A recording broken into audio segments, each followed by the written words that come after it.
Last ক্লাসে আমরা স্থির তরঙ্গের বেসিক যে আলোচনাগুলো ছিল ওইগুলো আমরা শেষ করছিলাম। তা আমরা আজকে স্থির তরঙ্গের যে ম্যাথমেটিক্যাল টার্মগুলো ওইগুলো পড়বো। তো তোমরা সবাই খাতা কলম নিয়ে সুন্দর করে বসো। আর লাস্ট ক্লাসে আমরা স্থির তরঙ্গের যে প্রতিফলনটা, মানে স্থির তরঙ্গ সৃষ্টি হওয়ার জন্য অগ্রগামী তরঙ্গের যে প্রতিফলনটা আমরা দেখছিলাম, প্রতিফলনটা দুই রকমের হইতে পারে। একটা মুক্ত প্রান্তে, মানে তোমার একটা প্রান্ত ফিক্স থাকবে না, আর আরেকটা একটা প্রান্ত যদি ফিক্স থাকে তাহলে কেমন প্রতিফলন হবে, এগুলো আমরা লাস্ট ক্লাসে আলোচনা করছি। তো যারা আগের ক্লাসটা দেখো নাই, আর ক্লাসটা দেখার আগে অবশ্যই আগের ক্লাসটা একটু দেখে নিবা, তাহলে এই ক্লাসটা তোমাদের জন্য সহজ হবে। তো আমরা টপিকের নাম লেখো সবাই, স্থির তরঙ্গের রাশিমালা। স্থির তরঙ্গের রাশিমালা। রাশিমালা, স্থির তরঙ্গের রাশিমালা। তো ভাই আবার বলতেছি, আমরা লাস্ট ক্লাসে দেখছিলাম দুই ভাবে স্থির তরঙ্গ তৈরি হতে পারে, তাই না? একটা ফিক্সড ইন্ডের জন্য, আর আরেকটা ওপেন ইন্ডের জন্য। তা আমরা ফার্স্টে লেখা এক নাম্বার যদি আসি আমরা ওপেন ইন্ড, অর্থাৎ একটা প্রান্ত যদি আমাদের খোলা থাকে তাহলে কি ঘটবে আমরা সেটা আগে একটু আলোচনা করি। তাহলে আমরা মনে করলাম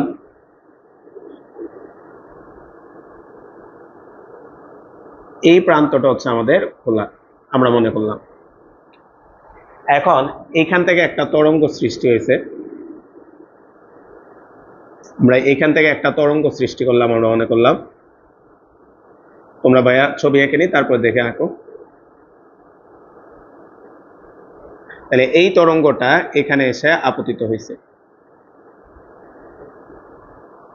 এখন এটা যেহেতু মুক্ত প্রান্ত ভাইয়া, ওপেন প্রান্ত, আমরা লাস্ট ক্লাসে দেখছি মুক্ত প্রান্তের ক্ষেত্রে বা ওপেন প্রান্তের ক্ষেত্রে তোমার তরঙ্গের যে ব্যাক করবে বা প্রতিফলিত হবে, ওই ক্ষেত্রে তার ডিরেকশনের কোনো কি হবে না, পরিবর্তন হবে না। তাহলে আমরা যদি এখানে প্রতিফলিত তরঙ্গটা দেখাই, এখানে আমরা যদি প্রতিফলিত তরঙ্গটা এখানে দেখাই,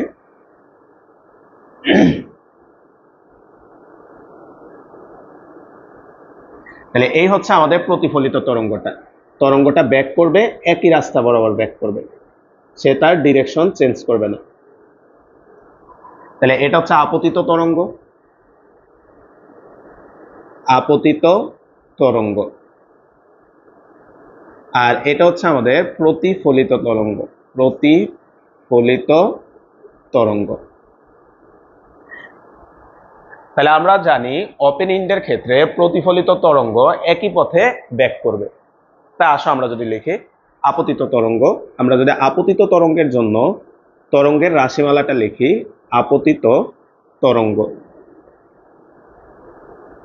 y1 সমান সমান a sin 2π/λ into vt minus x, আপতিত যে তরঙ্গটা আছে।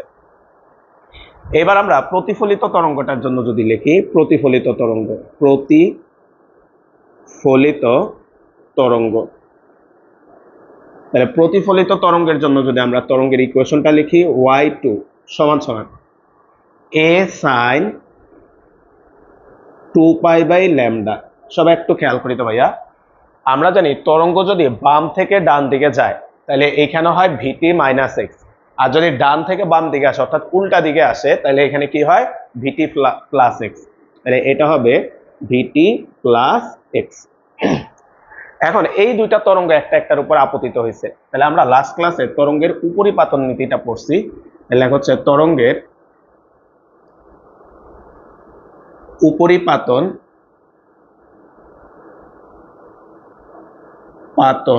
নীতি হতে লব্ধি সরণ y equal y1 plus y2। তাহলে আমরা লাস্ট ক্লাসে পড়ছি তরঙ্গের উপরিপাতন নীতি ছিল লব্ধি যে তরঙ্গটা হবে সেটার সরণ হবে ইন্ডিভিজুয়াল যে দুইটা তরঙ্গ আছে তাদের সমষ্টি সমান y1 প্লাস y2। তাহলে এখন এই দুইটা মান তুমি এখানে বসায় দাও। তাহলে আমরা পাচ্ছি y equal a sin 2π/λ vt minus x plus a sin 2π/λ v t plus x. তাহলে আমরা মান দুইটা বসাই দিলাম। তো ক্যালকুলেশনে তাড়াহুড়ার দরকার নাই ভাইয়া, লাস্ট ক্লাসে ভাইয়া তোমাদেরকে বলছি এই ক্যালকুলেশনটা তোমাদেরকে অবশ্যই শিখতে হবে, কারণ এই টপিক থেকে সৃজনশীলে এই প্রমাণগুলা বা এই ক্যালকুলেশন গুলাই আসে। তো এই জন্য তোমার একটু মনোযোগ সহকারে দেখতে হবে। সবাই ভাইয়ের সাথে একটু আগাও, আস্তে আস্তে আগাও। তাহলে এইখানে দেখো দুইজনের সাথে একটা এ কমন আছে, এই এটা আমরা কমন নিয়ে নিই, বা ওয়াই সমান সমান আমরা এটা কমন নিয়ে নিলাম। তাহলে এখানে পাচ্ছ হচ্ছে sign 2π/λ VT minus X plus sign 2π/λ v t plus x. তাহলে আমরা এটা কমন নিছি। এবার এই কমন নেওয়ার পরে সবাই একটু পেন্সিল দিয়ে বা মার্কার তোমার লাল কলম দিয়ে এটা একটু বক্স করো। কত ভাইয়া, এটাকে যদি আমরা বক্স করে এটার পাশে লেখো সি, আর এটাকে বক্স করে এটার পাশে লেখা হচ্ছে ডি। তাহলে দেখো তো এখানে আমাদের চীনা পরিচিত একটা সূত্র হয়ে গেছে, তাই না ভাইয়া, sine C plus sine D. তাহলে আমরা এখানে sine C plus sine D এর সূত্রটা ভাঙাবো। Sine C plus sine D এর সূত্র যদি ভাঙাও তুমি এখানে, তাহলে আসবে হচ্ছে বা y ইকুয়াল হচ্ছে a, sine C plus sine D এর সূত্র কি ছিল, 2 sine C plus D by 2। ক্যালকুলেশনটা ভাই একটু আলাদাভাবে দেখাচ্ছি, সবাই একটু খেয়াল করে। এই দুইটা যোগ করে তুমি আবার কত দ্বারা ভাগ করবা, 2 দ্বারা ভাগ করবা। অর্থাৎ জিনিসটা এরকম, খেয়াল করো তো ভাইয়া, C plus D by 2, C মানে হচ্ছে 2π/λ VT minus X plus D, D মানে হচ্ছে দেখো 2π/λ ভিটি প্লাস এক্স। আর এই পুরাটাকে কত দ্বারা ভাগ করবা, 2 দ্বারা। এই যে দেখো সি প্লাস ডি বাই 2 ছিল সাইন। তাহলে একটু খেয়াল করো তো, 2π/λ এটা তুমি কমন নিয়ে নিতে পারো। তাহলে 2π/λ যদি কমন নিয়ে নাও, তাহলে এখানে কত থাকবে, VT minus X plus VT plus X divided by কত থাকে ভাইয়া, 2। তাহলে এই জায়গায় আমরা এটা সরাসরি লিখি সি প্লাস ডি বাই 2। তাহলে 2π/λ এটাকে বাইরে যে কমন আকারে লিখলাম। তাহলে এই দুটা যোগ দাও, তাহলে VT minus X plus VT plus X divided by হচ্ছে 2।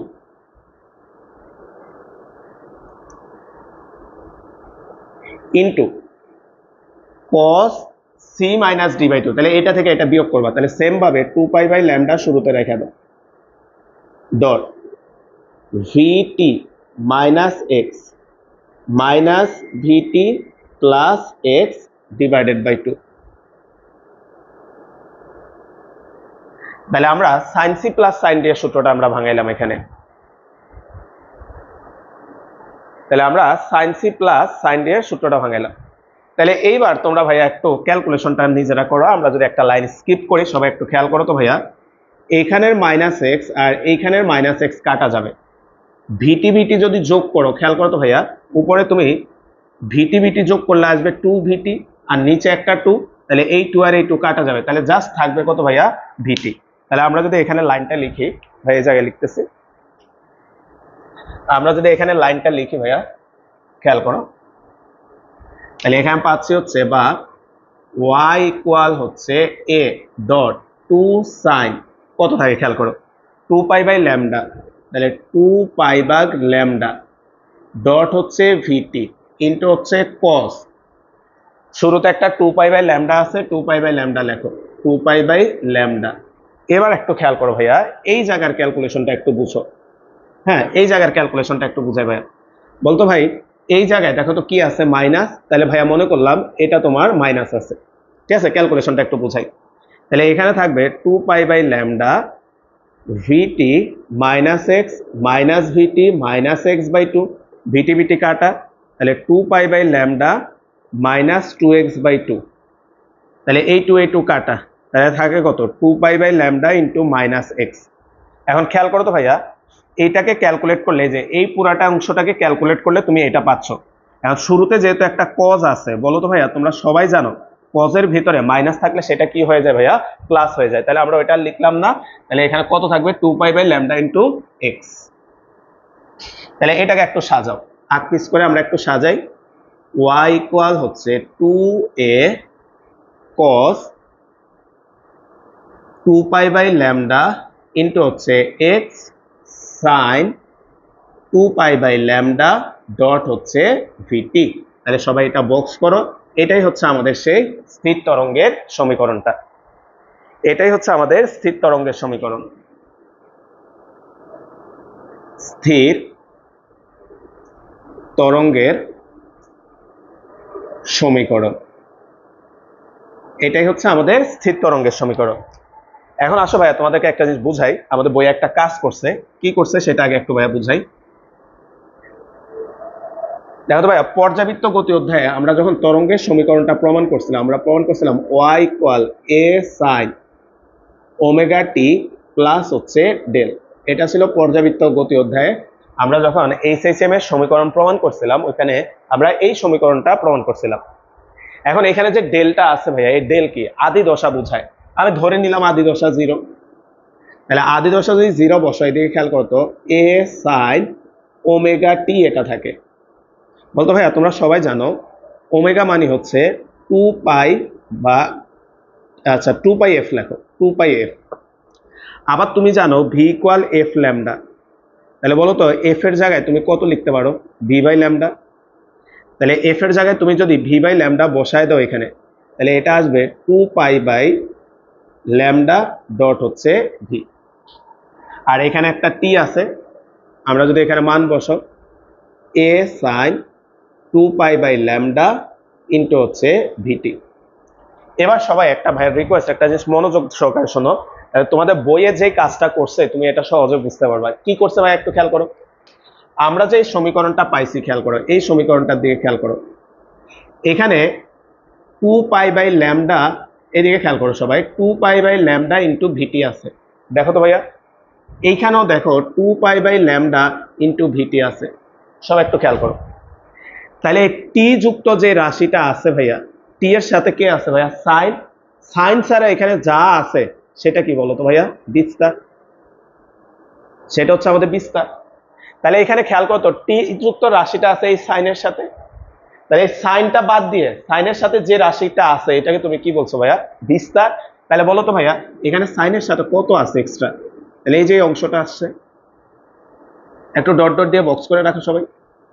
তাহলে এই অংশটা আছে, এটার সাথে মিলাও ভাইয়া। আবারও বুঝাচ্ছি ভাইয়া, দেখো তো সাইন 2π/λ ইন্টু ভিটি, সহজে মাথায় রাখবা টি যুক্ত যে রাশিটা আছে ওই রাশিটা ছাড়া আর যা যা আছে সবকিছুকে একসাথে কি বলা হয়? বিস্তার। তাহলে টি যুক্ত রাশিটার সাথে কে আছে এক্সট্রা আকারে? এই অংশটা। তাহলে এই অংশটাকে আমরা কি বলবো ভাইয়া? বিস্তার। তাহলে আমরা এখানে একটু লিখে দিচ্ছি ভাইয়া, টি যুক্ত, একটু লিখে রাখো তাহলে বুঝতে সুবিধা হবে। টি যুক্ত রাশি ব্যতীত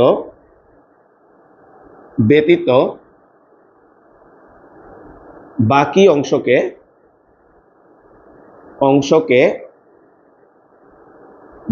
অংশকে বিস্তার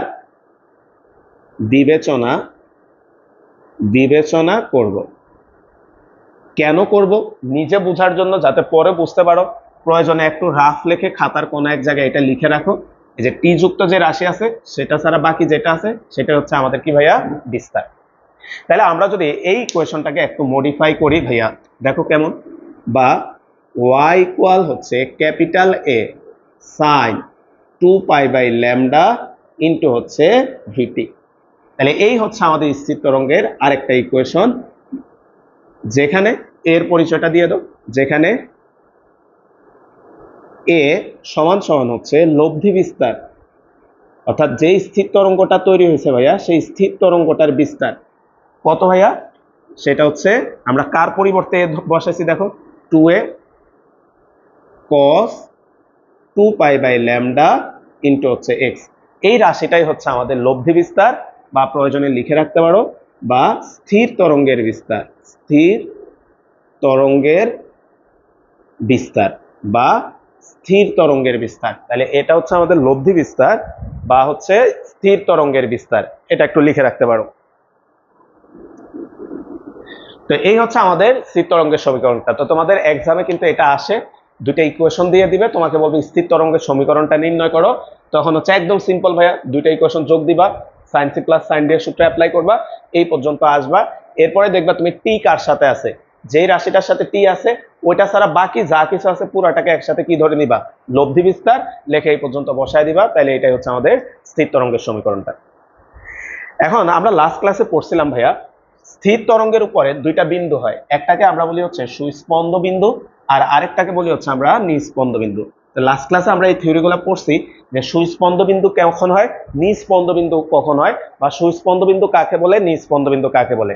নিস্পন্দ বিন্দুটা কি ছিল ভাইয়া, স্থির তরঙ্গের উপরস্থ যে সকল বিন্দুতে তরঙ্গটার বিস্তার সর্বনিম্ন বা হচ্ছে তোমার তরঙ্গের কোনো বিস্তার নাই, বলতো বিস্তার নাই এ কথার মানে কি বলতো ভাইয়া, বিস্তার শূন্য, ওই বিন্দুগুলাকে আমরা বলি হচ্ছে নিস্পন্দ বিন্দু। তাহলে আমরা লেখা হচ্ছে নিস্পন্দ বিন্দুর শর্ত, নিস্পন্দ বিন্দুর শর্ত। তাহলে আমরা নিস্পন্দ বিন্দুর শর্তটা বের করব, বা কোন কোন পজিশনে নিস্পন্দ বিন্দু গঠিত হবে সেটা বের করব, কারণ তোমার এক্সামে এটাই বের করতে বলবে যে কোন কোন বিন্দুতে বিস্তার সর্বনিম্ন হবে, কোন কোন বিন্দুতে বিস্তার সর্বোচ্চ হবে, বা কোন কোন বিন্দুতে বিস্তার থাকবে না, এই জিনিসগুলো আমাদেরকে বের করতে হবে। তাহলে হচ্ছে আমরা জানি লব্ধি বিস্তার a ইকুয়াল হচ্ছে 2a cos 2 pi by lambda dot হচ্ছে x। এখন নিস্পন্দ বিন্দু গঠিত হলে বিস্তার a ইকুয়াল হচ্ছে 0 হবে। তাহলে নিস্পন্দ বিন্দু গঠিত হলে, কারণ সংজ্ঞাতে বলা আছে নিস্পন্দ বিন্দু মানে সে সকল বিন্দু যে সকল বিন্দুতে তোমার কোনো কি থাকবে না, বিস্তার থাকবে না, তাহলে বিস্তারটা কত হবে ভাইয়া, 0 হবে। তাহলে বিস্তার a ইকুয়াল 0, তাহলে আমরা এইখান থেকে যদি এই মানটা এখানে বসায়া দিই, তাহলে আমরা এখান থেকে লিখতে পারি, সুতরাং এ পাশে লিখি, সুতরাং 2a cos 2 pi by lambda into হচ্ছে x ইকুয়াল হচ্ছে 0। তাহলে 2 এটাকে ওই পাশে পাঠিয়ে দিলে 0 হয়ে যাবে, তাহলে cos 2 pi by lambda into হচ্ছে x ইকুয়াল হচ্ছে 0, বা 2 পাই বাই ল্যামডা ইন্টু হচ্ছে x সমান হচ্ছে cos ইনভার্স 0। এখন ভাইয়া এই জায়গায় একটু আমাদের বোঝা আছে, এই জায়গায় একটু বোঝার আছে। তোমরা ক্যালকুলেটারে যদি এটা চাপ দাও ভাইয়া, ক্যালকুলেটারে যদি এটা চাপ দাও, তাহলে আসবে cos 90 ডিগ্রি, তাই না ভাইয়া, পাই বাই 2, পাই বাই 2 এর মান হচ্ছে 0।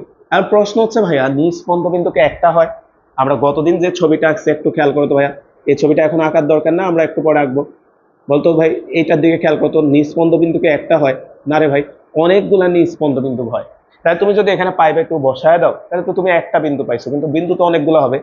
তাহলে আমরা যখন ম্যাথ সেকেন্ড পেপার পড়বো ভাইয়া, একটা ফর্মুলা দিয়ে আমরা কতগুলো বিন্দু হবে এটা আমরা বের করবো। তো এখানে একটু আমরা ম্যাথ সেকেন্ড পেপার ত্রিকোণমিতিতে তোমরা এটা পড়বা, আপাতত এখানে সূত্রটা ভাইয়া লিখে দিচ্ছি, cos ইনভার্স 0 সমান সমান হচ্ছে 2n প্লাস 1 ইন্টু হচ্ছে পাই বাই 2। এটা একটু লিখে রাখো পাশে, তাহলে সহজে তুমি বিন্দুগুলা বের করতে পারবা, যেখানে n equal 0 1 2 3 dot dot dot, এই জিনিসটা একটু পাশে লিখে রাখো। তাহলে তোমাকে এই মানগুলো মুখস্থ করা লাগবে না, তুমি এইখান থেকে বের করে নিয়ে আসতে পারবা। তাহলে আসো আমরা এটাকে যদি লিখি, বা 2 pi by lambda dot X সমান সমান, সবাই একটু লেখা বন্ধ করে ভাইয়ের দিকে খেয়াল করো, সবাই লেখা বন্ধ, এইদিকে একটু খেয়াল করো, এন এর মান এখানে 0 বসাও, তাহলে 0 বসাইলে কত আসবে ভাইয়া, পাই বাই 2। তাহলে 0 বসাইলে আসবে হচ্ছে পাই বাই 2। এবার একদম লেখা বন্ধ, ভাইয়ার দিকে একটু খেয়াল করে, এন এর মান এখানে 1 বসাও, তাহলে এন এর জায়গায় 1 বসাইলে 2 প্লাস 1 মানে 3, তাহলে আসবে হচ্ছে 3 ডট পাই বাই 2। এরপরে এন এর জায়গায় 2 বসাও, তাহলে এন এর জায়গায় যদি 2 বসাও, 2 দুগুণে 4, 4 একে 5, তাহলে 5 ডট পাই বাই 2। এন এর জায়গায় 3 বসাও, তাহলে 3 দুগুণে 6, 6 এর একে 7, তাহলে 7 dot pi by 2 dot dot dot, লাস্টে এটা লিখে দাও 2n প্লাস 1 ইন্টু হচ্ছে পাই বাই 2। তাহলে আমরা যতগুলা পয়েন্ট হইতে পারে সবগুলা পয়েন্টই আমরা এখানে বের করে নিয়ে আসলাম। এখন আমরা যে কাজটা করব, সব একটু খেয়াল করি, এই যে পাই আছে ভাইয়া, এই সব সাইডে দুই পাশে আমরা এই পাইগুলা কেটে দিব। দুই পাশে যেহেতু পাই আছে, তাহলে আমরা পাই যদি কেটে দাও ভাই, এখানে থাকবে হচ্ছে 2 ভাগ ল্যামডা ডট হচ্ছে x 1/2, 3.1/2, 5.1/2, 7.1/2, dot dot dot 2n plus 1 into হচ্ছে 1/2। তাহলে এখন যে কাজটা করবো সবাই খেয়াল করো, ল্যামডাটাকে ওই পাশে গুণ দিবা আর এই দুই দ্বারা নিচে ভাগ দিবা। তাহলে এখান থেকে এক্স এর মানটা আমাদের কত আসে, এক্স ইকুয়াল হচ্ছে ল্যামডা গুণ যাবে 2 ভাগ যাবে, λ/4 ডট 3 λ/4 ডট 5 λ/4, তারপর হচ্ছে 7 λ/4 dot dot dot 2n plus 1 into হচ্ছে λ/4। তাহলে দেখো ভাইয়া কোন কোন বিন্দুতে নিস্পন্দ বিন্দু গঠিত হবে আমরা সেই মানগুলা বের করে নিছি। λ/4, 3 λ/4, 5 λ/4, 7 λ/4, এই দূরত্বগুলাতে আমাদের কি গঠিত হবে, নিস্পন্দ বিন্দু গঠিত হবে। লাস্ট ক্লাসে ভাইয়া তোমাদেরকে পথ পার্থক্য, দশা পার্থক্য এটা পড়ানোর সময় বলছিলাম ভাইয়া যে এই টপিকটাতে আমরা দুইটা পয়েন্টের মাঝখানে যে ডিস্টেন্সটা, এই ডিস্টেন্সগুলো আমরা ল্যামডার সাপেক্ষে বের করি। তুমি লাস্ট ক্লাসটা দেখবা, ওইখানে দেখবা ল্যামডাকে আমরা লিখছিলাম দুইটা নিস্পন্দ, তোমার হচ্ছে দুইটা বিন্দুর মধ্যকার কি ভাইয়া দূরত্ব লিখছিলাম। তাহলে এই কারণে আমরা এক্স এর মানটা ল্যামডা এর মাধ্যমে বের করছি, অর্থাৎ যে সকল বিন্দু λ/4 এর, একটা জিনিস খেয়াল করো তো ভাইয়া, λ/4 3, λ/4 কত আছে 5, λ/4 কত আছে 7। তার মানে আমরা বলতে পারি, অর্থাৎ আমরা লেখো এটার নিচে, অর্থাৎ অর্থাৎ যে সকল বিন্দু λ/4 এর বিজোড় গুণিতক অবস্থানে অবস্থিত সে সকল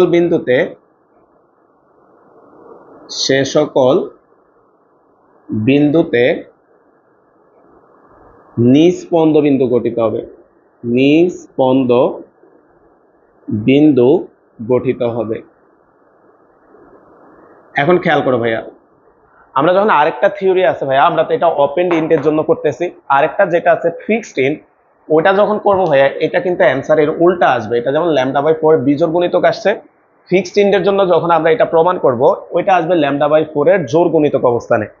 এখন ভাই এমসিকিউতে যদি আসে যে λ/4 এর, আচ্ছা সরি, এমসিকিউতে যদি আসে নিচের কন্ডিল আচ্ছা নিস্পন্দ বিন্দু গঠনের শর্ত, সেটা কি λ/4 এর জোড় গুণিতক দাগাবা না বিজোড় গুণিতক দাগাবা, তার অ্যান্সার ভাইয়া বলি, আমাদের বইয়ে কিন্তু ওই প্রমাণটা করা নাই, আমাদের বইয়ে এই প্রমাণটা করা আছে।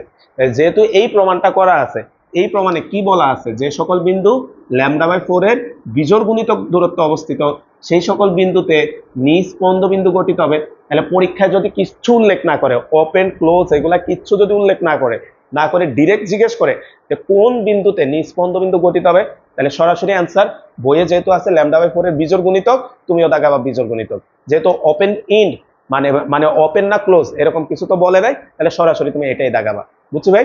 আসো আমরা পরেরটায় যাই। তো এখানে একটু লিখে রাখো বই, তাহলে এটা মনে থাকবে।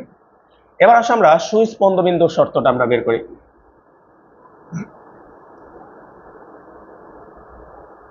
তাহলে লেখা হচ্ছে সুস্পন্দ বিন্দুর শর্ত, সুস্পন্দ বিন্দুর শর্ত, লব্ধি বিস্তার এটা ঠিক আছে। এখানে লেখো সুস্পন্দ বিন্দু গঠিত হলে, স্পন্দ বিন্দু গঠিত হলে, একটু সবাইকে বোঝাই আমাদের বিস্তারটা কত হবে, এটা একটু বোঝাই। বলতে আমরা যে লব্ধি বিস্তারটা পাইছি 2a cos 2π/λ ইন্টু হচ্ছে x, সব একটু মনোযোগ সহকারে দেখো। সুস্পন্দ বিন্দুর সংজ্ঞায় বলা ছিল, সুস্পন্দ বিন্দুর সংজ্ঞা বলা ছিল যে আমাদের স্থির তরঙ্গের উপর যে সকল বিন্দুতে বিস্তারটা সর্বোচ্চ হবে, বিস্তার সর্বোচ্চ হইলে সেই সকল স্থানে সুস্পন্দ বিন্দু গঠিত হবে।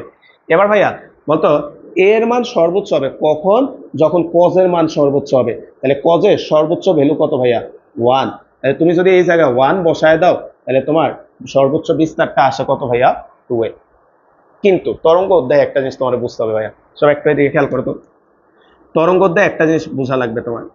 আমরা যদি এই হচ্ছে আমাদের তরঙ্গটা আঁকি ভাইয়া, সবাই একটু মনোযোগ সহকারে ভাইয়া, বলতে এই দিকের যে বিস্তার এটাও এ, এই দিকের যে বিস্তার এটাও এ, কিন্তু এটাকে প্রকাশ করি আমরা প্লাস এ দ্বারা, আর এটাকে আমরা প্রকাশ করি কত দ্বারা বলো তো ভাইয়া, মাইনাস এ দ্বারা। তাহলে বলো তো ভাইয়া প্লাস এ দ্বারা কি বোঝায়, উপরের দিকের সর্বোচ্চ বিস্তার, মাইনাস এ দ্বারা কি বোঝায়, নিচের দিকের সর্বোচ্চ বিস্তার। তাহলে এখন তোমার কাছে ভাইয়ার প্রশ্ন, তাহলে বিস্তার তো প্লাসও হইতে পারে, উপরের ম্যাক্সিমাম বিস্তার যেটা সেটা প্লাসে, আর নিচের ম্যাক্সিমাম বিস্তার যেটা সেটা কি মাইনাসে। তাহলে বলো তো ভাইয়া তুমি যখন +1 বসাইছো তুমি +2 এ পাইছো, মানে উপরের দিকে সর্বোচ্চ বিস্তারটা পাইছো। তাহলে নিচের দিকে যদি সর্বোচ্চ বিস্তারটা পাইতে চাও তখন কজের মান তোমাকে বসাইতে হবে -1, বসালে তুমি এখানে আরেকটা পাবা হচ্ছে -2 এ। তাহলে প্রশ্ন হচ্ছে ভাইয়া এই কজের মানটা কেমন হইলে সুস্পন্দ বিন্দু বা বিস্তারটা সর্বোচ্চ হবে, তার অ্যান্সার হচ্ছে, সবাই এটা একটু বক্স করে রাখি ভাইয়া, সবাই যে এই অংশটা বক্স করো, করে এর উপর একটু লিখে রাখো হচ্ছে +-1, অর্থাৎ আমাদের লব্ধি বিস্তার সর্বোচ্চ হইলেই তো সুস্পন্দ বিন্দু হবে, আর লব্ধি বিস্তার সর্বোচ্চ হইতে হলে কজের মানটা +-1 হইতে হবে। অনেকে বলে যে ভাইয়া +1 না হলে বুঝলাম কজের ম্যাক্সিমাম মান +1, তাহলে বিস্তারও ম্যাক্সিমাম হবে, কিন্তু মাইনাস তো আমরা অনেক সময় মিনিমাম বলতাম, তাহলে মিনিমাম বসালে কেন সর্বোচ্চ হচ্ছে, তার অ্যান্সার ভাইয়া কি বলছি ভাইয়া আবারও বুঝাচ্ছি, বলতো +1 দ্বারা তো বোঝাচ্ছে উপরের দিকে ম্যাক্সিমাম বিস্তার, আর -1 দ্বারা বোঝায় কি নিচের দিকের ম্যাক্সিমাম বিস্তার। তাহলে কারণ কি তরঙ্গ তো উপরেও থাকে তরঙ্গ নিচেও থাকে, তাই আমাদের এখানে +-1 এর জন্য দুইটার জন্যই সর্বোচ্চ বিস্তারই হবে। তাহলে আমরা এখানে যদি +-1 দিই তাহলে সুস্পন্দ বিন্দু গঠিত হলে এই ইকুয়াল হচ্ছে +-2a হবে। তাহলে সুস্পন্দ বিন্দু গঠিত হলে এই ইকুয়াল হচ্ছে +-2a হবে। তাহলে আমরা আগের মতো এই জায়গায় মানটা বসায় দাও, তাহলে লেখা হচ্ছে সুতরাং 2a cos 2π/λ ইন্টু হচ্ছে x সমান হচ্ছে +-2a। তাহলে দুই পাশে 2a কেটে দাও, তাহলে এখানে থাকবে হচ্ছে cos 2π/λ ইন্টু হচ্ছে x ইকুয়াল হচ্ছে +-1 বা 2π/λ ইন্টু হচ্ছে x cos ইনভার্স +-1। তাহলে এই জায়গায় আগের মতো একটা সূত্র লিখে দাও, cos ইনভার্স +-1 ইকুয়াল হচ্ছে n π, যেখানে n এর মান শুরু হয়েছে 0 1 2 3 ... তাহলে একটা একটা করে মান বসাও। হ্যাঁ ভাইয়া একটু মনোযোগ, লেখা বন্ধ, n এর জায়গায় ফার্স্টে 0 বসাও, একদম লেখা বন্ধ, ভাইয়ের দিকে খেয়াল করো মানগুলা কিভাবে বের করি। n এর জায়গায় 0 বসাও, তাহলে 2π/λ ইন্টু হচ্ছে x সমান হচ্ছে 0। n এর জায়গায় 1 বসাও, তাহলে পাই, n এর জায়গায় 2 বসাও 2π, 3 বসাও 3π, ... লাস্টেরটা লিখবা কত n π। আমাদের আগের মতো টার্গেট কি ভাইয়া, x এর মানটা বের করব। তাহলে সবগুলা পাই দ্বারা কাটা দাও, ল্যামডা দ্বারা গুণ দাও, 2 দ্বারা ভাগ দাও, তাহলে x এর মান আসবে হচ্ছে 0, তারপর আসবে λ/2, এটা গুণ করলে আসবে হচ্ছে 2λ/2, ভাইয়া যেভাবে লিখতেছি ওইভাবে লেখো, তারপর আসবে হচ্ছে 3λ/2 ... তারপরে কত আসবে nλ/2। এখন একটা জিনিস খেয়াল করো তো ভাইয়া, নিস্পন্দ বিন্দু যেমন একটা সুন্দর সিকোয়েন্সে দাঁড়াইছিল λ/4 এর বিজোড় গুণিতক, এখানে কিন্তু এরকম কোনো সিকোয়েন্স তৈরি হয় নাই। দেখো এটা আসছে λ × 1, মানে λ/2 এর সাথে 1 গুণ আকারে আছে, এটা λ/2 এর সাথে 2 গুণ আছে, λ/2 এর সাথে 3 গুণ আছে, তা জোড় বিজোড় এরকম কোনো ফরম্যাটে দাঁড়ায় নাই। তো আমরা এটাকে কি করতেছি একটু সুন্দর করে লেখো, x = 0। সব একটু ভাইয়ের দিকে খেয়াল করো, ভাইয়া কি করলাম, এখানে একটা 2 দিলাম আর এখানে একটা 4 দিলাম, এই যে এটাকে দেখো তুমি কাটাকাটি যদি করো এটা দেখো আগেরটাই হয়, সেম কাজটা এখানে করতেছি, 4 দিলাম আর নিচেও তুমি 4 দিলা, তাহলে দেখো তো ভাইয়া এই 2 2 যদি কাটো কত হয় λ, 4 4 কাটলো কত হয় λ, অর্থাৎ আমরা উপরে নিচে 2 দ্বারা গুণ করতেছি প্রত্যেকটাকে। তাহলে এটার যদি 2 দ্বারা গুণ করো 6, নিচে 2 দ্বারা গুণ করলে কত আসবে 4, তাহলে ... এখানে উপরে 2 দ্বারা গুণ করলাম, নিচে 2 দ্বারা গুণ করলাম, তাহলে তোমরা একটু খেয়াল করতে ভাই কি আসলো, দেখো তো প্রত্যেকটা λ/4 এর কি গুণিতক তৈরি হয়েছে, জোড় গুণিতক। তাহলে আমরা যে সকল বিন্দুতে λ/4 এর জোড় গুণিতক অবস্থানে থাকবে, অর্থাৎ যে সকল বিন্দু λ/4 এর জোড় গুণিতক অবস্থানে অবস্থিত সে সকল বিন্দুতে সুস্পন্দ বিন্দু গঠিত হবে। তাহলে একটু লিখে নাও, যে সকল বিন্দু λ/4 এর, তাহলে দেখো মনে রাখা একদম সহজ, কারণ আমরা তো দুইটা মিলাইয়া ফেলছি, সেটা কি যে সকল বিন্দু λ/4 এর বিজোড় গুণিতক অবস্থানে ছিল সেখানে হচ্ছে নিস্পন্দ বিন্দু হয়েছে, আর যে সকল বিন্দু λ/4 এর জোড় গুণিতক অবস্থানে আছে সেখানে হচ্ছে সুস্পন্দ বিন্দু হবে। তো সবাই একটু উঠায় নাও সুন্দর করে। আর ভাই বারবার বলতেছি প্রমাণগুলো অবশ্যই শিখবা।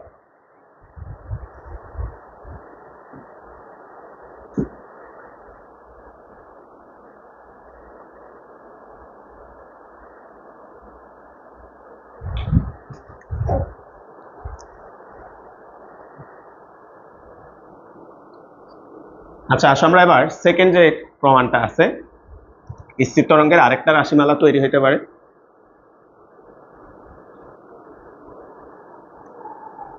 দেখো 2 নাম্বার, দেখো আগেরটা বুঝলে এটা সহজে আমরা পারবো। ফিক্সড ইন্ড, অর্থাৎ এক প্রান্তকে আমরা একদম টাইট করে আটকায় দিব, যে একদম টাইট করে আটকায় দিছি, এটা নড়াচড়া করতে পারবে না। সুতাটার এক প্রান্তকে আমরা কি করছি, একদম আটকায় দিছি। তাহলে এখন যে কাজটা হবে ভাইয়া, এখান থেকে আমরা একটা তরঙ্গ সৃষ্টি করলাম, ঠিক আছে, এখান থেকে একটা তরঙ্গ সৃষ্টি করলাম আমরা।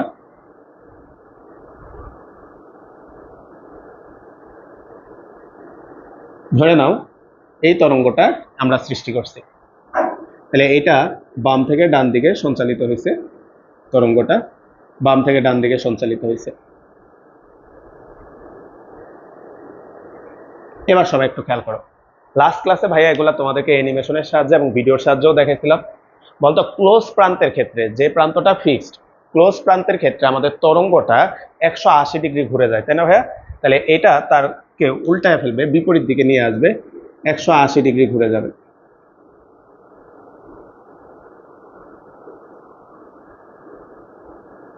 তোমরা এটা একটা কালার পেন দিয়ে আঁকো, 180 ডিগ্রি ঘুরে গেছে। তাহলে দেখো প্রতিফলিত তরঙ্গটা আগের গতিপথের সাথে 180 ডিগ্রি ঘুরে আমাদের প্রতিফলিত হচ্ছে, ঠিক আছে ভাই? তাহলে আসো আমরা, এই হচ্ছে আমাদের ছবিটা। এবার আসো আমরা আপতিত তরঙ্গের জন্য লিখি, যদি আপতিত তরঙ্গ,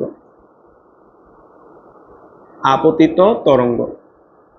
এখন খেয়াল করো তো ভাইয়া, আমাদের আপতিত তরঙ্গ কোনটা? কালোটা, প্রয়োজনে ভাই লিখে দিচ্ছি, এটা হচ্ছে আমাদের আপতিত, আপতিত। আর নীল যেটা আমরা দেখাচ্ছি এটা হচ্ছে প্রতিফলিত, এটা হচ্ছে প্রতিফলিত, প্রতিফলিত। তাহলে আপতিত তরঙ্গটা আমাদের বাম থেকে ডান দিকে যাচ্ছে, তাহলে তার সমীকরণটা হবে এটা, y1 ইকুয়াল হচ্ছে a sin 2π/λ into vt minus X. আর প্রতিফলিত তরঙ্গটা যদি লিখি, প্রতিফলিত তরঙ্গ, প্রতিফলিত তরঙ্গ, তাহলে তার জন্য ইকুয়েশনটা হবে হচ্ছে y2 ইকুয়াল হচ্ছে a sin 2π/λ। এই জায়গায় একটু বুঝতে হবে ভাইয়া, লাস্ট ক্লাসে ভাইয়া এই থিওরিগুলো আলোচনা করছিলাম, এই জায়গায় একটু তোমার বুঝতে হবে।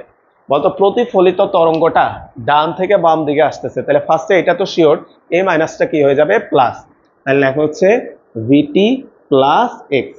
এবার খেয়াল করো, লাস্ট ক্লাসে ভাইয়া এটাও বুঝাইছি, যখন ফিক্সড ইন্ড হবে তোমার যে তরঙ্গটা সেটা 180 ডিগ্রি ঘুরে যাচ্ছে বা বিপরীত হয়ে যাচ্ছে, তাহলে এদের মধ্যে একটা দশা পার্থক্য তৈরি হয়ে যায়, কত?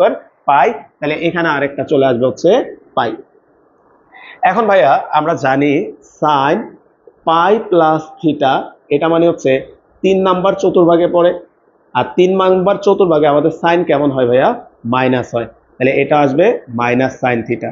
তাহলে ভাইয়া এখানে এই অংশটাকে যদি তুমি পাই হিসাবে চিন্তা করো, আর এই পুরো অংশটাকে তুমি যদি থিটা হিসাবে চিন্তা করো ভাইয়া, তাহলে এখানে কত আসে ভাইয়া, minus a sin 2π/λ vt plus x. তাহলে এটা হচ্ছে আমাদের y2। এখন ভাইয়া আমাদের বইয়ে তোমরা প্রমাণটা যদি যাও দেখবা তারা ছবি আঁকছে, এইটা কথা শুনো, কিন্তু ছবি আঁকছে এটা প্রমাণ করছে আগেরটা, যার কারণে আমাদের বোর্ড এক্সামে সৃজনশীলে কিন্তু ভাইয়া মিলায়া প্রশ্ন হয়ে যায়। কিন্তু তোমার খেয়াল করে কারেক্টটাই শিখতে হবে ভাইয়া, এই ছবির জন্য এই প্রমাণটা আর ওই ছবির জন্য ওই প্রমাণটা, ঠিক আছে ভাই? আসো আমরা যখন আগামী ক্লাসে সৃজনশীল সলভ করব তখন এই জিনিসটা আরো ক্লিয়ার হয়ে যাবে। সবাই আজকে আপাতত একটু থিওরিটা একটু মনোযোগ সহকারে খেয়াল করো। তাহলে তরঙ্গের উপরিপাতন নীতি হতে, দেখো তরঙ্গের উপরিপাতন নীতি হতে আমরা যে জানি লব্ধি সরণ, সরণ y ইকুয়াল হচ্ছে y1 প্লাস হচ্ছে y2, বা y ইকুয়াল মানগুলো বসো ভাইয়া a sin 2 pi by lambda vt minus x minus a sin 2 pi by lambda vt plus x। তাহলে আমরা দুইটা তরঙ্গের মান বসাই দিলাম। এখন বাকি কাজ ভাইয়া আগের মতো, ভাইয়া একটু খেয়াল করো, আগের মতো তুমি এখান থেকে দেখো একটা এ তুমি কমন নিতে পারো, তাড়াহুড়া করো না, নিজে নিজে করো, ভাইয়ার ভিডিও পজ করে দরকার হলে বুঝে বুঝে করো। তাহলে এখান থেকে একটা এ কমন নিয়ে নিলাম, তাহলে এখানে থাকবে হচ্ছে sine 2 pi by lambda VT minus X minus sine, যারা বুঝছো ভাইয়া ভিডিওটা পজ করো, করে ক্যালকুলেশনটা আগাইতে থাকো, দেখো মিলাইতে পারো কিনা, 2 pi by lambda VT plus X. এখন ভাইয়া আগের প্রমাণটার মতো তোমরা পেন্সিল বা কালার পেন দিয়ে এটা একটু বক্স করো। এটাকে আমরা হচ্ছে সি হিসাবে চিন্তা করলাম, আর এটাকে আমরা হচ্ছে ডি হিসাবে চিন্তা করলাম। তাহলে খেয়াল করো তো ভাইয়া, এখানে আমরা sine C minus sine D এই সূত্রটা অ্যাপ্লাই করতে পারবো।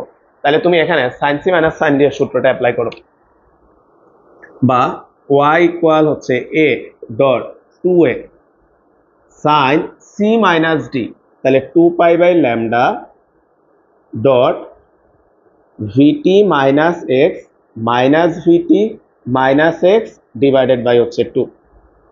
ভাই সরাসরি সূত্রটা অ্যাপ্লাই করে দিচ্ছি, ইন্টু হচ্ছে cos C minus D by 2, cos C minus D by 2, তাহলে 2 pi by lambda dot VT minus X plus VT plus X divided by হচ্ছে 2। তাহলে ভাইয়া আমরা এখানে এটা হবে না, আমরা যদি এখানে একটু সাজাও তাহলে এখানে আসবে হচ্ছে y ইকুয়াল হচ্ছে 2a এক্স এক্স কাটা, ভাইয়া একটু খেয়াল, সরি ভিটি ভিটি কাটা যাবে, তাহলে এখানে কত থাকে sine 2 pi by lambda into হচ্ছে মাইনাস এক্স, আর এখানে কত থাকে cos 2 pi by lambda into হচ্ছে ভিটি। এখন খেয়াল করো তো ভাইয়া, তোমরা জানো সবাই এটা যে সাইনের ভিতরে কয়ে ভাই এখানে একটু দেখো, সাইনের ভিতরে দরকার এখানে একটা ছোট্ট করে সেকেন্ড ব্র্যাকেট দিয়ে দাও, নাহলে অনেকে আবার কনফিউশনে পড়া যাবে।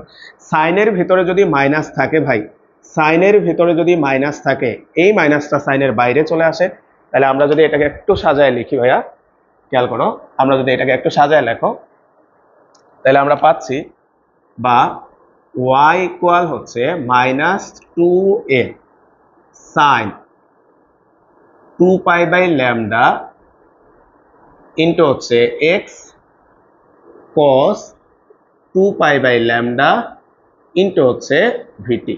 তাহলে এটা বক্স করো, এটা হচ্ছে আমাদের স্থির তরঙ্গের সমীকরণটা, স্থির তরঙ্গের সমীকরণ। এখন ভাইয়া তুমি একটু আগের থিওরিটা দেখো, দেখে এই জায়গাটাতে আসো, আগের থিওরিতে আয়শা তুমি ভাইয়া একটু নিজে নিজে চিন্তা করো তো ভাই, কোন অংশটাকে আমরা লব্ধি বিস্তার বিবেচনা করব, এখানে কোন অংশটাকে লব্ধি বিস্তার বিবেচনা করব। তো তুমি আগের থিওরিটাতে যদি যাও ভাইয়া, কিন্তু এখানে লিখে দিছি, তুমি দেখবা কার সাথে টি আছে, তাহলে টি যুক্ত যে রাশিটা আছে ওটা বাদ দিবা, ওটা বাদ দিয়ে আল্লাহর দুনিয়ার যা আছে পুরাটাকে তুমি ধরবা হচ্ছে কি ভাইয়া লব্ধি বিস্তার। তাহলে দেখো তো ভাইয়া আমাদের টি যুক্ত রাশিটা কার সাথে আছে, খেয়াল করো, টাইমটা কার সাথে আছে, দেখো এই টাইম আছে এই রাশিটার সাথে, তাহলে এই রাশিটা বাদ দিয়ে যা বাকি যা থাকবে পুরাটাকে আমরা একসাথে কি বলবো ভাইয়া লব্ধি বিস্তার। তাহলে লব্ধি বিস্তার কতটুক, এদিকে খেয়াল করো, লব্ধি বিস্তার কতটুক, তাহলে সবাই বক্স করো ভাই, এই অংশটাকে আমরা বলবো কি লব্ধি বিস্তার, এই অংশটাকে আমরা বলবো হচ্ছে লব্ধি বিস্তার, লব্ধি বিস্তার। তাহলে লেখো পরের লাইনে যদি আসি, বা y সমান সমান capital A cos 2 pi by lambda into হচ্ছে ভিটি। যেখানে যেখানে এটা বক্স করে দাও, যেখানে a ইকুয়াল হচ্ছে minus 2a cos 2 pi by lambda into হচ্ছে এক্স। তাহলে আমরা এই তরঙ্গটার জন্য এবার আমাদের স্থির তরঙ্গের ইকুয়েশন বের করলাম, সেখান থেকে স্থির তরঙ্গের আমরা বিস্তারটা বের করলাম। এখন আমরা ক্লাসের একদম লাস্টের দিকে আছি ভাইয়া। আমাদের এখন কাজ কি? আমাদের এখন কাজ হচ্ছে এই স্থির তরঙ্গটার জন্য আমাদের সুস্পন্দ বিন্দু এবং এই স্থির তরঙ্গটার জন্য নিস্পন্দ বিন্দু বের করা। তাহলে পরের টপিকটার নাম লেখা হচ্ছে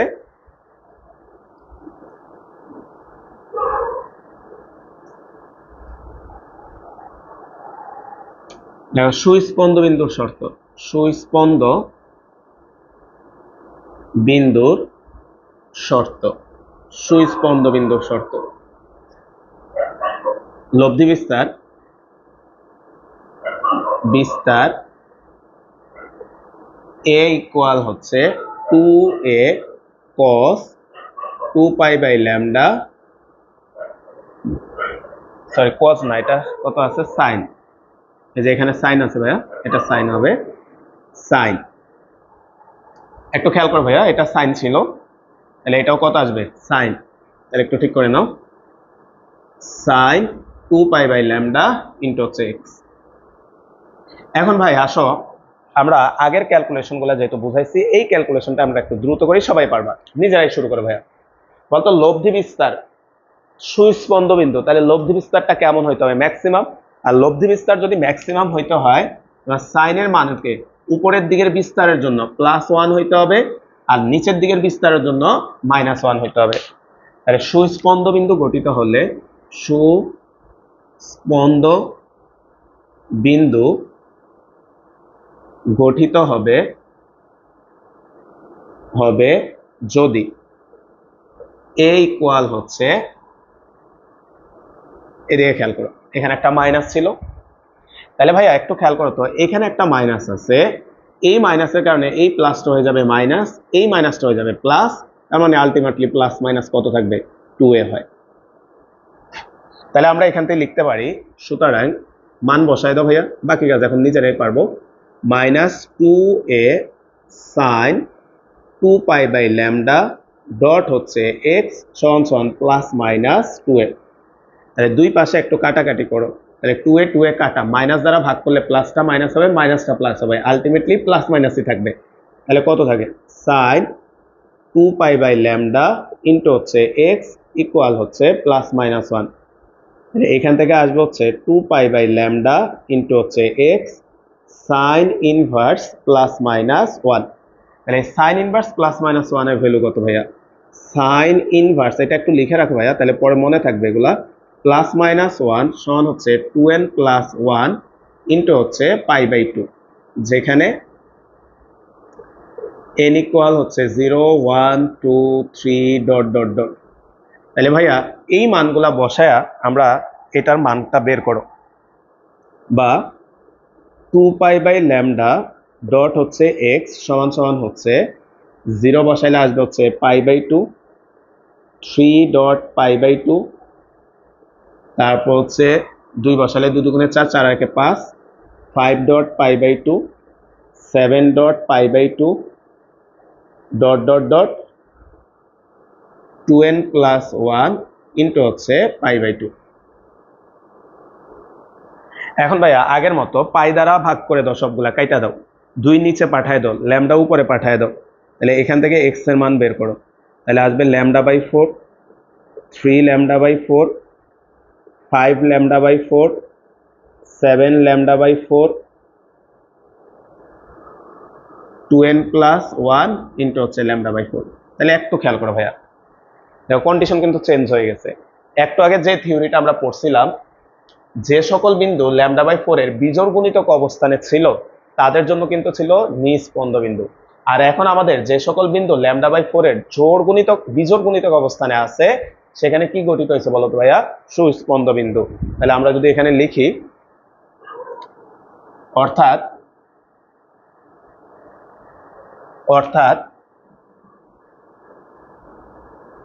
যে সকল বিন্দু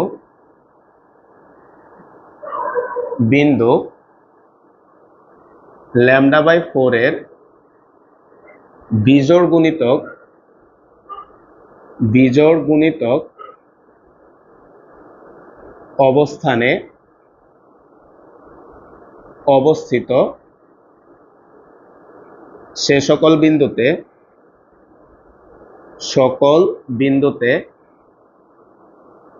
সুস্পন্দ বিন্দু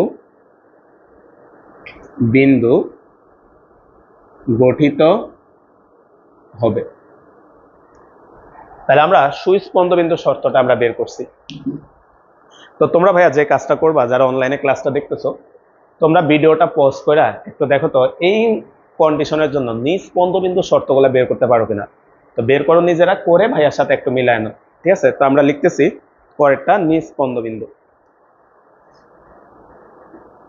তাহলে আমরা নিস্পন্দ বিন্দু শর্তটাতে যাই এবার। আমাদের আজকে ক্লাসে লাস্ট এটা দিয়ে আমরা শেষ করব। তাহলে আমরা পরের টপিকটার নাম লেখা হচ্ছে নিস্পন্দ বিন্দু।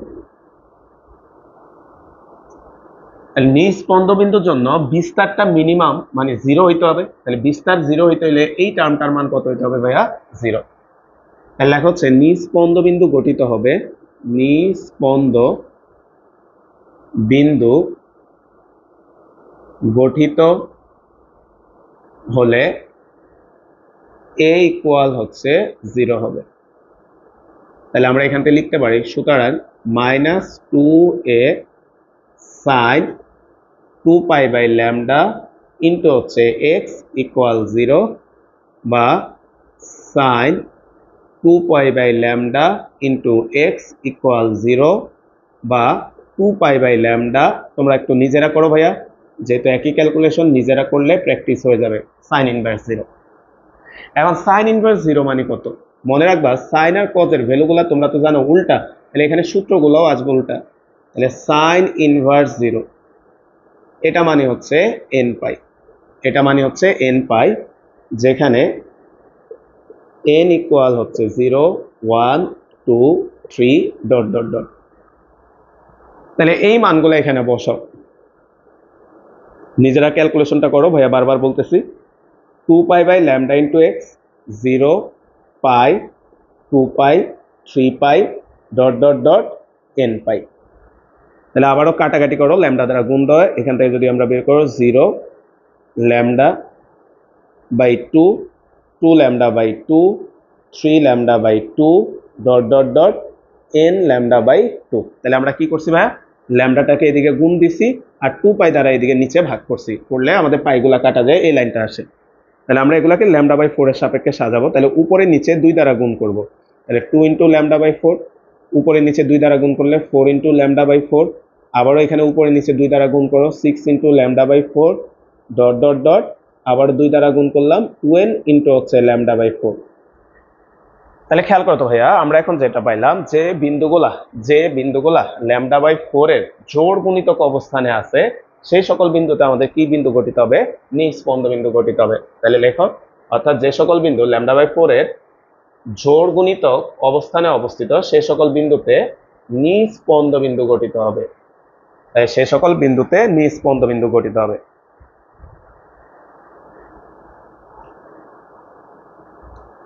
তো দেখো, আমরা যে দুইটা থিওরি পড়াইছি, দুইটার ভিতরে আবার দুইটা শর্ত ছিল, একটা ছিল সুস্পন্দ বিন্দু শর্ত আর একটা ছিল নিস্পন্দ বিন্দু শর্ত। তো সবার প্রতি রিকোয়েস্ট থাকবে ভাইয়া, এই দুইটা প্রমাণই ভালো করে খাতায় লিখে লিখে প্র্যাকটিস করবা।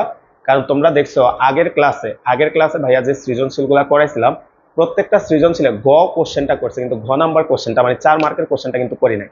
আমাদের 4 মার্কের কোশ্চেনই ম্যাক্সিমাম টাইমে ভাইয়া এই ক্যালকুলেশন যুক্ত প্রশ্নগুলো আসে, তাই তোমাকে এই ক্যালকুলেশনগুলো অবশ্যই শিখতে হবে। তো আজকের ক্লাসটা ভাইয়া এখানে শেষ করতেছি। সবাই ভালো থাকবা, আল্লাহ হাফেজ।